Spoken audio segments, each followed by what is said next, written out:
ও আমার ভাইরা, ও আমার বাবারা, একটু চিন্তা করেন, একটু খেয়াল করেন। আল্লাহ রাব্বুল আলামিন কালামে পাকের ভিতরে বলতেছেন, ইয়া আইয়ুহাল্লাযীনা আমানুত্তাকুল্লাহ হাক্কা তুকাতিহি ওয়া লা তামুতুন্না ইল্লা ওয়া আনতুম মুসলিমুন। হে দুনিয়ার মানুষেরা, তোমরা আমি আল্লাহ রাব্বুল আলামিনকে ভয় করো, ভয় করার মতো ভয় করো। যদি আপনার আমার দিলের ভিতরে আল্লাহ রাব্বুল আলামিনের ভয় থাকে, তাহলে আপনি আমি গুনার কাজ থেকে বেঁচে থাকতে পারবো। ঠিক কি ঠিক না? আর যদি আল্লাহ রাব্বুল আলামিনের ভয় যদি না থাকে আপনার আমার দিলের ভিতরে, গুনার কাজ করা আমাদের জন্য সহজ হয়ে যাবে, জিনা করা সহজ হয়ে যাবে, সুদ খাওয়া আমাদের জন্য সহজ হয়ে যাবে, মিথ্যা কথা বলা সহজ হয়ে যাবে, নামাজ ছেড়ে দেওয়া সহজ হয়ে যাবে। ঠিক কি ঠিক না? নামাজ ছেড়ে দেওয়াও সহজ হয়ে যাবে। মূল কথা হলো, সকল অবস্থাতে গুনার কাজ করা আপনার আমার জন্য সহজ হয় যদি আল্লাহ পাকের ভয় যদি না থাকে। এজন্য আল্লাহ রাব্বুল আলামিন বলতেছেন, ইয়া আইয়ুহাল্লাযীনা আমানুত্তাকুল্লাহ হাক্কা তুকাতিহি ওয়া লা তামুতুন্না ইল্লা ওয়া আনতুম মুসলিমুন। আমাকে ভয় করো, ভয় করার মতো ভয় করো, এবং মুসলমান না হয়ে, আত্মশুদ্ধি না করে, নিজেকে ছোট মনে না করে আমার কবরে এসো না। আমার কবর বড় ভয়ঙ্কর, আমার কবর বড় কঠিন ঘর, আমার কবর বড় সাপ বিচ্ছুর ঘর। নাফরমানের জন্য কবর হবে সাপ বিচ্ছুর ঘর, পোকামাকড়ের ঘর, অন্ধকার ঘর। ঠিক ঠিক না? যদি আপনার আমার দিলের ভিতরে আল্লাহ রাব্বুল আলামিনের ভয় থাকে, তাহলে আমরা গুনার কাজ থেকে বেঁচে থাকতে পারব। একটু চিন্তা করেন, রাসূল করিম সাল্লাল্লাহু আলাইহি ওয়াসাল্লাম পয়গম্বরের জামানার একটি ঘটনা। হযরত ওমরে ফারুক রাদিয়াল্লাহু তাআলা আনহু, তার নাম শুনেছেন? ওমরে ফারুক রাদিয়াল্লাহু তাআলা আনহু এমন চেতা নেতা ছিল, এমন চেতা সাহাবী ছিল, এমন তেজি সাহাবী ছিল। ওমরে ফারুক রাদিয়াল্লাহু তাআলা আনহুকে শয়তান দেখেও পালাইতো।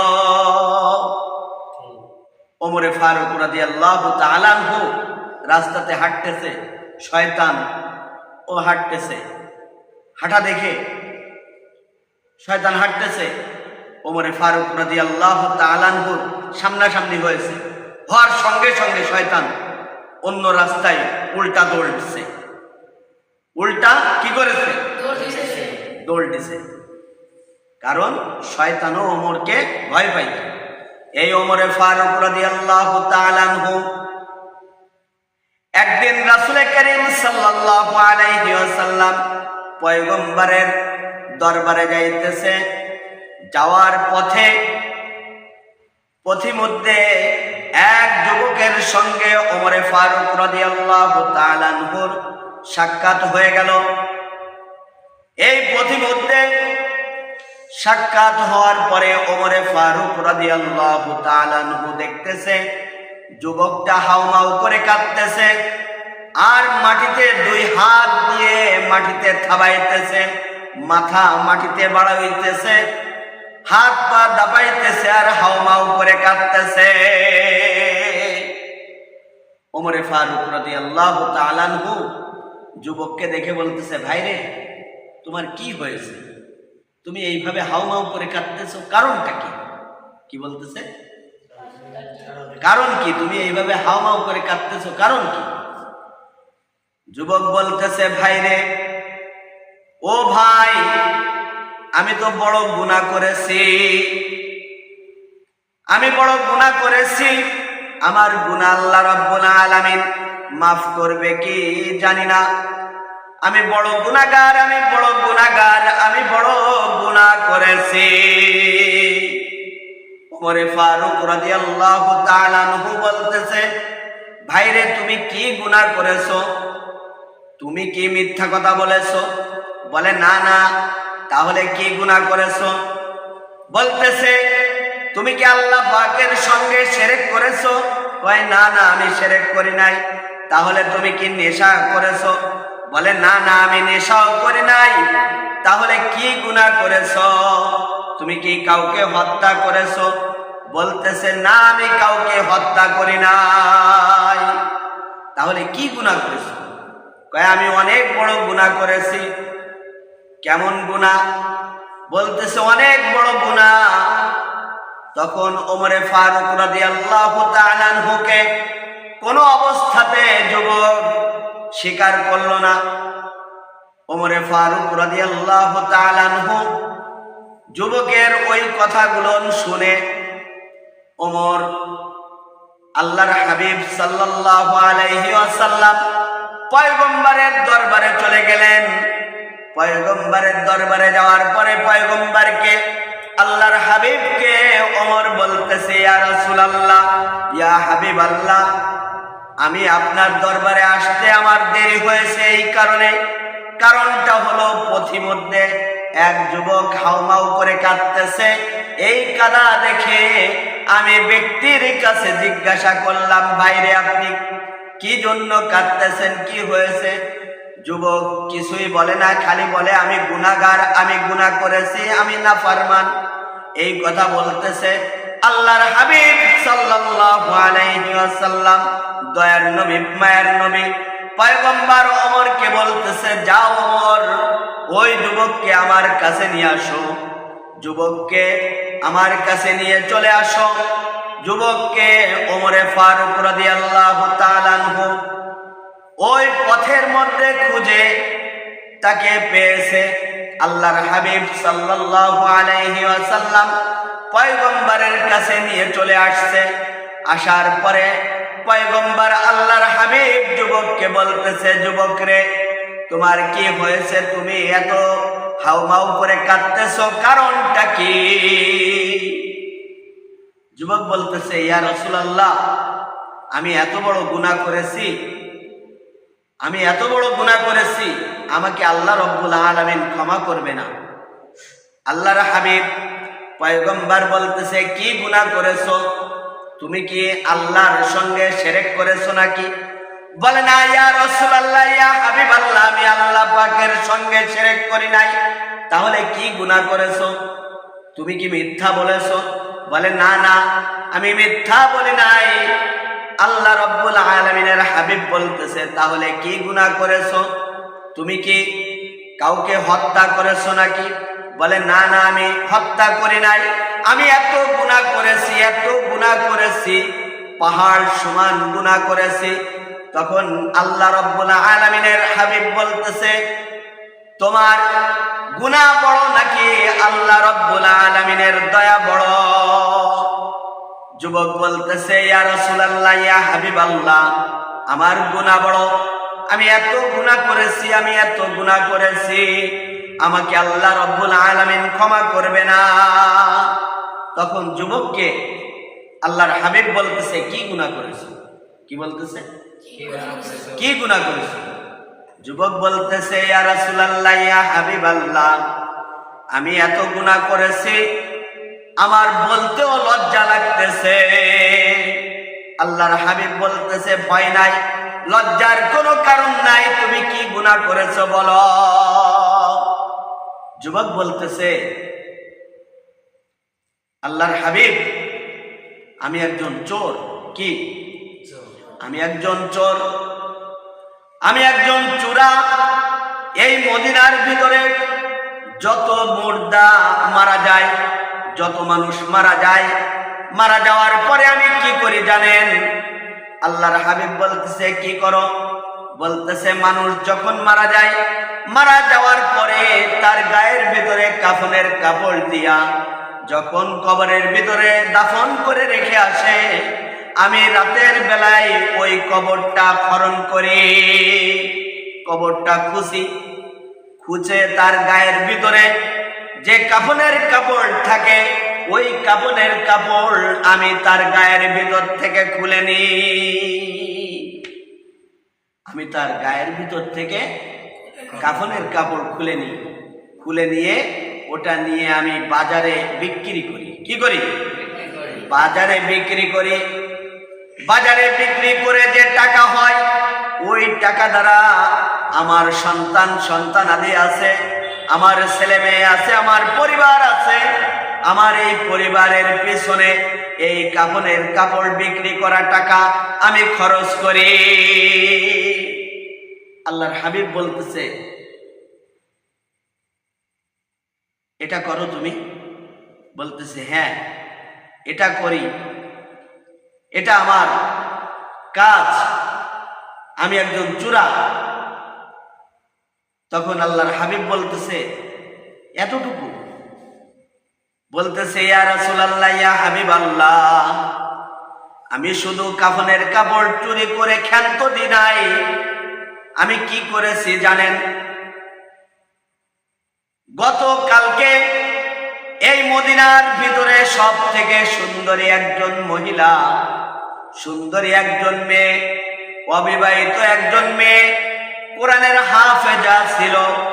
এই কোরআনের হাফেজা দুনিয়ার থেকে বিদায় নিয়ে চলে গেছে। আমি শুনেছি, শোনার পরে রাতের বেলায় তার কাফনের কাপড় চুরি করার জন্য কবরটা যখন খনন করেছি, কবরটা যখন খুলেছি, খোলার পরে যখন তার কাফনের কাপড় গায়ের ভিতর থেকে টান দিয়ে বের করেছি, তখন তার চেহারার দিকে তাকাইয়া আমার নফসকে দমন করতে পারি নাই, আমার নফসকে আমি ঠেকায় রাখতে পারি নাই, আমি তার সঙ্গে জিনা করেছি। বলেন নাউজুবিল্লাহ। আমি তার সঙ্গে, ওই মহিলার সঙ্গে জিনা করেছি। আমাদের সমাজেও এরকম চলতেছে। গত কিছুদিন আগে পত্রিকায় দেখলাম একটা হাসপাতালে একটা মহিলা, সুন্দরী একজন মহিলা, অবিবাহিত মহিলা আত্মহত্যা করেছে। আত্মহত্যা করার পরে হাসপাতালে নিয়ে গেছে তাকে কি করার জন্য? তাকে কি কয় ওইটারে? পোস্টমর্টম করার জন্য তাকে হাসপাতালে নিয়ে গেছে। হাসপাতালে নেওয়ার পরে সেই হাসপাতালে যারা লাশ কাটে, এদের ভিতরে একজন যুবক, 17-18 বছর বয়স বা 25 বছর বয়স, এই ছেলে ওই মহিলাকে দেখে, ওই মেয়েকে দেখে নিজেকে আর সামলাইতে পারি নাই। সেই কত বড় গুনাহগার, কত বড় কপাল পোড়া, কত বড় নষ্ট মানুষ, এই মরা দেহর সঙ্গে, মরা ডেড বডির সঙ্গে জিনা করেছে। বলেন নাউজুবিল্লাহ। এই মরা ডেড বডির সঙ্গে সে জিনা করেছে। ঠিক তেমনি ভাবে ওই যুবক বলতেছে, ইয়া রাসূলুল্লাহ, ইয়া হাবিবাল্লাহ, ইয়া রাসূলুল্লাহ, ইয়া হাবিবাল্লাহ, আমি যখন মেয়েটার চেহারা দেখলাম তখন আমার নফসকে দমন করতে পারি নাই, আমার নফসকে ঠেকায় রাখতে পারি নাই, আমি তার সঙ্গে জিনা করেছি। জিনা করে আমি ক্ষান্ত দি নাই, জিনা করে তার গায়ের ভিতর থেকে আমি কাফনের কাপড় খুলে ভাঁজ করে নিয়ে যখন কবর থেকে উঠে আসতেছি, এমন সময় আমার মনে হইতেছে, আমার মনে হতে লাগলো যে ওই মুর্দা, ওই মেয়েটা আমাকে বলতেছে, হে নাফরমান, হে গুনাহগার, তুই আমাকে অপবিত্র করে চলে যাচ্ছিস। আমি একজন পবিত্র মেয়ে ছিলাম, আমি একজন সতীর্থ মেয়ে ছিলাম, তুই আমাকে কি করেছিস? অপবিত্র করেছিস। শুধু তুই আমাকে অপবিত্র করিস নাই। এই কত মুর্দা এখানে আছে, তাদের গায়ের ভিতরে কাফনের কাপড় রয়েছে, কিন্তু আমার কাফনের কাপড় আমার গায়ের ভিতরেও তুই রাখলি না। তুই একজন বড় নাফরমান, তুই বড় গুনাহগার। তোকে কিয়ামতের ময়দানে আল্লাহ রাব্বুল আলামিনের কাছে আমি বিচার দিব, সেখানে তোর জবাবদিহি করা লাগবে। তুই একটা নাফরমান, তুই একটা গুনাহগার। এই কথা যখন কবরের ভিতর থেকে হচ্ছিল, তখন আমি কাফনের কাপড় নিয়ে উপরে উঠে আসছি। আসার পর থেকে ইয়া রাসূলুল্লাহ, ইয়া হাবিবাল্লাহ, আমার কিছুই ভালো লাগে না, আমার কিছুই ভালো লাগে না। আমি যখন খাইতে বসি তখন আমার কানের ভিতরে, আমার দিলের ভিতরে নাড়া দিতে লাগে, হে নাফরমান, তুই কত বড় গুনাহ করলি। আমার দিলের ভিতরে এই নাড়া দিতে লাগে, আমার কানের ভিতরে বাজতে থাকে সব সময় যে তুই কত বড় গুনাহ করেছিস। খাইতে পারি না, ঘুমাইতে পারি না, রাস্তাতে চলতে পারি না, কোনো অবস্থায় সংসারের ভিতরে ভালো লাগে না, বাজারের ভিতরে গেলে ভালো লাগে না, বিবির কাছে গেলে ভালো লাগে না, সন্তানের কাছে গেলেও আমার ভালো লাগে না। এজন্য আমি বাড়ি ঘর ছেড়ে আমি জঙ্গলের দিকে চলে যাইতেছি। আমাকে আল্লাহ রাব্বুল আলামিন ক্ষমা করবে কিনা জানি না। আল্লাহর হাবিব সাল্লাল্লাহু আলাইহি ওয়াসাল্লাম তখন যুবকের কথা শুনে যুবককে আল্লাহর হাবিব সাল্লাল্লাহু আলাইহি ওয়াসাল্লাম পয়গম্বর যুবককে তাড়ায় দিল। ধুরা, তুই এত বড় খারাপ কাজ করেছিস, বের হ। যুবক হাউমাউ করে কাঁদতে কাঁদতে চলে গেলে, যুবক কাঁদতে কাঁদতে জঙ্গলের দিকে চলে গেল। এত বেশি কান্নাকাটি করতেছে, এত বেশি কান্নাকাটি করতেছে, আল্লাহ রাব্বুল আলামিন ওই যুবকের সব গুনাহ মাফ করে দিয়েছেন। বলেন সুবহানাল্লাহ। সব গুনাহ আল্লাহ রাব্বুল আলামিন ক্ষমা করে দিছে। এত ডাকাডাকির কারণে ক্ষমা করে দিয়ে আল্লাহ রাব্বুল আলামিন ফেরেশতা পাঠাইছে আল্লাহর হাবিবের কাছে, হে ফেরেশতা, যাও আমার হাবিবকে বলে দাও, আমার হাবিবকে বলে দাও যে যুবক 3 দিন আগে তোমার কাছে আসছিল, এই কথা বলছিলা, যুবককে তাড়াই দিয়েছিলা, ওই যুবককে আল্লাহ রাব্বুল আলামিন ক্ষমা করে দিয়েছেন। এজন্য ওই যুবককে আপনি ডাক দেন, ডাক দিয়ে ওই যুবককে আপনি সান্ত্বনা দেন। আল্লাহু আকবার। ও আমার ভাইরা, ও আমার বাবারা, ও আমার দোস্তরা, ও আমার বন্ধুরা, ও আমার পর্দার আড়ালের শ্রবণদাতা, দর স্নেহের কলিজার টুকরা মা ও বোনেরা, আল্লাহ রাব্বুল আলামিন কাকে কোন সময় ক্ষমা করবে কেউ বলতে পারি? কোন সময় আপনাকে আমাকে ক্ষমা করবে আমরা জানি না, কিন্তু ক্ষমা পাওয়ার জন্য আমাদের দিলের ভিতরে আল্লাহ রাব্বুল আলামিনের ভয় থাকতে হবে। ভয় যদি না থাকে তাহলে আল্লাহ রাব্বুল আলামিন আপনাকে আমাকে ক্ষমা করবে না। ঠিক কি ঠিক না? এজন্য সকল অবস্থাতে এই কোরআনের আয়াতের দিকে লক্ষ্য করে আমাদের সর্ব অবস্থাতে আল্লাহ রাব্বুল আলামিনের ভয় দিলের ভিতরে রাখতে হবে। পারবো তো ইনশাআল্লাহ?